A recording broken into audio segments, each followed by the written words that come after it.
Shalom, saudara-saudara, kekasih-kekasih Allah. Di dalam Tuhan Yesus Kristus sesungguhnya kitalah pribadi-pribadi yang berharga.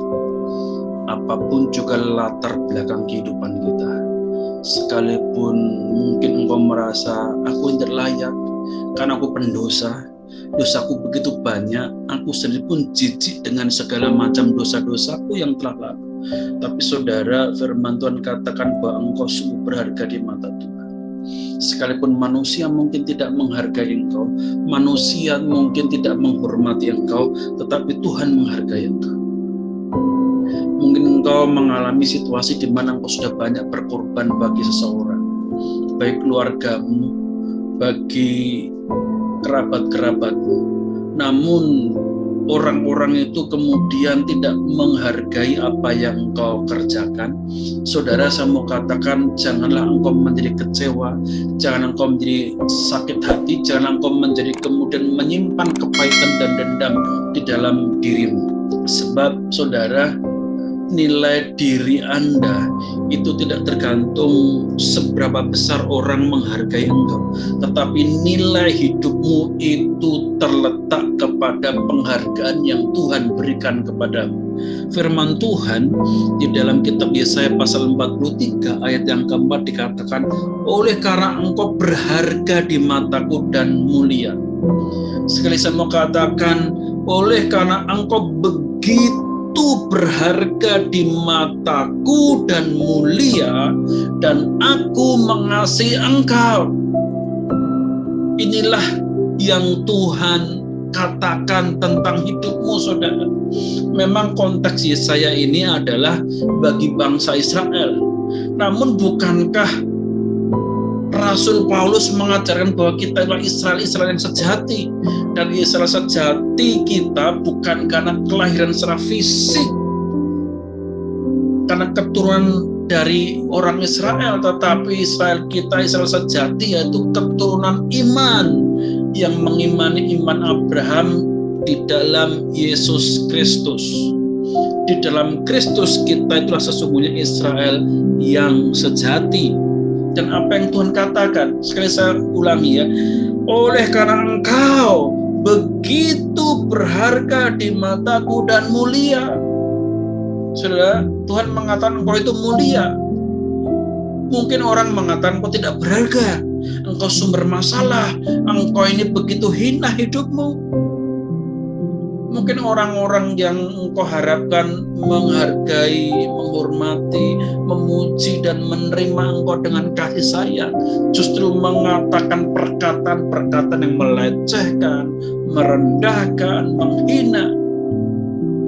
Jangan itu menjadi landasan engkau untuk membenci dan menyimpan akar pahit.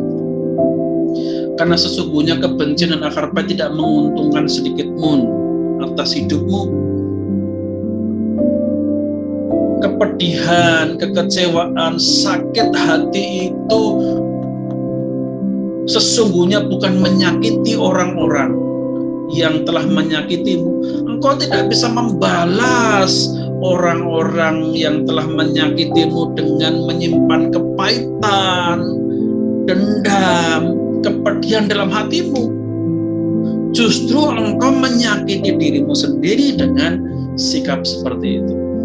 Tidak ada untungnya. Bagaimana caranya?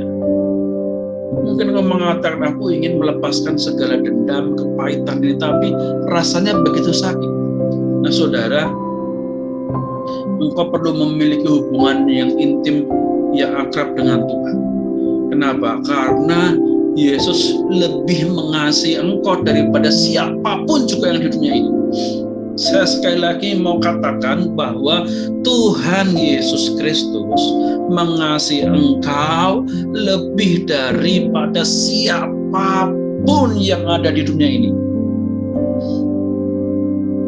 Kalau orang-orang yang engkau kasihi tidak menghargai engkau, ketahuilah bahwa Yesus mengasihi engkau dan dia mengatakan engkau begitu berharga dan mulia. Maka Yesus rela datang ke dunia. Dia mengatakan, aku datang bukan untuk dilayani, bukan untuk mendapatkan penghargaan, tetapi Yesus datang untuk memberikan nyawanya dan menjadi tebusan. Bagi siapa? Bagi engkau, bagi saudara, bagi hidupmu, bagi masa lalumu, bagi dosa-dosamu, bagi hidupmu yang gelap itu. Tuhan telah menebus dengan nyawanya. Kenapa sih Tuhan mau melakukan itu? Orang-orang dunia tidak bisa ngerti. Kenapa kok Allah sendiri mau datang menjadi manusia? Mereka mengatakan tidak masuk akal. Masa Allah yang kekal itu mau datang menjadi manusia? Bukan hanya menjadi manusia saja, bahkan kemudian memberikan nyawanya untuk umatnya, itu tidak masuk akal. Karena mereka berpikir sebagaimana jika mereka menjadi Allah. Yang mereka membayang aku sebagai Allah dengan pikiran manusiaku, mana mungkin aku akan berkuasa, akan menggunakan kekuasaanku, mencari kehormatan, mencari kegagahan supaya dipuja-puja orang. Itu pikiran manusia. Tetapi Yesus berbeda. Kasihnya Yesus tidak bisa dimengerti oleh orang-orang dunia. Tidak akan bisa kita mengerti dengan akal pikiran kita. Karena begitu besar. Firman Tuhan katakan begitu besar kasih Allah akan dunia ini. Kalau firman Tuhan mengatakan begitu besar, kalau Yesus mengatakan karena begitu besar kasih Allah akan dunia ini, artinya kasihnya itu melampaui akal pikiran kita. Kalau kita pikir-pikir, kenapa Tuhan kok mau mengasihi saya sampai seperti itu? Tidak cukupkah dengan mengorbankan domba, mengorbankan kambing, binatang, atau adalah mengorbankan malaikat saja? Kita tidak bisa mengerti karena kasih Allah itu begitu besar.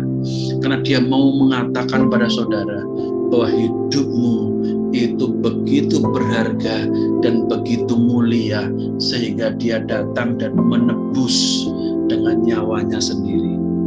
Dia menjadi manusia dan memberikan nyawanya bukan dengan cara ya udah aku mati dengan enak saja, tidur nyenyak lalu nyawaku berikan lepas, tidak, tetapi memberikan nyawanya dengan penuh penderitaan, menanggung segala macam penderitaan kita, dengan dipermalukan karena menanggung segala yang memalukan dalam kehidupan kita, dihina karena Dia menanggung segala macam ucapan-ucapan yang menghina kita. Dia tanggung itu semua, Dia pikul itu semua. Maka serahkan semuanya, kekecewaan ketika ada orang tidak menghargai engkau, ketika ada orang yang kau kasih tapi tidak bisa mengerti kasihmu, ketika engkau terus disalah mengerti, ketika engkau terus dipersalah-salahkan terus. Saudara, percayalah bahwa Yesus tetap menghargai engkau. Ketika engkau merasa kenapa enggak ada orang yang mengasihi aku, datang padanya. Apa yang Dia katakan? Dan aku mengasihi engkau. Bukan dengan kata-kata, tapi dengan bukti. Tangannya yang berlubang paku, kepalanya yang bermahkota duri, lambungnya yang tertusuk tombak, tubuhnya yang penuh dengan luka-luka cambukan, dan kakinya yang tertusuk dengan paku yang besar. Itu adalah bukti bahwa Dia mengasihi. Dan Dia mau memikul segala sakit hatimu. Engkau mungkin mengatakan, mana mungkin yang sakit aku, yang mengalami penderitaan aku, mana mungkin. Ketika aku bawa kepada Tuhan, aku kemudian mengalami sukacita dan kelegaan. Saudara, saya mau katakan, apa yang tidak mungkin bagi manusia itu mungkin bagi Allah. Bahkan ketika engkau merasa aku tidak tahu lagi bagaimana membuang penderitaanku, bagaimana membuang segala stresku, bagaimana membuang segala perasaan-perasaan dukaku karena sikap orang-orang tidak menghargai aku. Mungkin kau tidak tahu bagaimana menghilangkan perasaan-perasaan negatif itu. Saudara, saya mau katakan, datang pada Tuhan. Datang saja. Tidak usah mikir bagaimana caranya. Datang saja dan serahkan segala beban, persoalanmu, sakit hatimu, penderitaanmu, kau bawa semuanya kepada Tuhan. Dan kau akan mengalami sendiri. Kau akan mendapatkan kelegaan, kekuatan baru. Sehingga engkau dimampukan mengalami sukacita yang melampaui segala akal. Manusia nggak bisa mengerti, psikologi nggak bisa mengerti, agama-agama nggak bisa mengerti, para nabi nggak bisa mengerti, para rasul tidak bisa mengerti. Tapi ketika engkau mengalami perjumpaan dengan Yesus yang memberikan kelegaan dalam kehidupanmu, engkau baru bisa mengatakan, ya sungguh apa yang dikatakannya itu benar. Bebanku diangkatnya, dosaku dipikulnya, aku merdeka. Tuhan Yesus memberkati saudara. Tuhan Yesus akan menguatkan saudara. Betapa besar apapun beban yang mengisi hatimu, sebesar apapun luka-luka yang engkau derita, yang telah membelah dadamu, sakitnya sedalam apapun hatimu, sehancur apapun jiwamu, ketika kau datang kepada Tuhan, Dia sanggup memulihkannya. Firman Tuhan mengatakan, janganlah takut sebab aku menyertai engkau. Janganlah takut sebab aku menyertai engkau.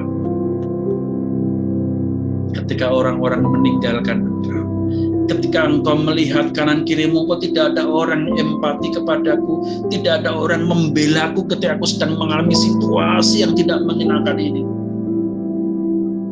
Ingat janjinya. Tuhan mengatakan, jangan takut, engkau tidak sendirian, nak. Ada aku, Tuhanmu, Yesus yang menyertai engkau. Yesus berjanji bahwa Dia akan menyertai kita senantiasa setiap waktu sampai kepada akhir zaman. Milikilah relasi yang intim dengan Tuhan. Masuk sembah Dia, bawa segala perkaramu.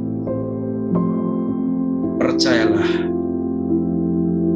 ada kekuatan, penghiburan, dan jalan keluar, kelegaan yang Tuhan berikan bagi hidup. Tuhan Yesus memberkati saudara. Amin.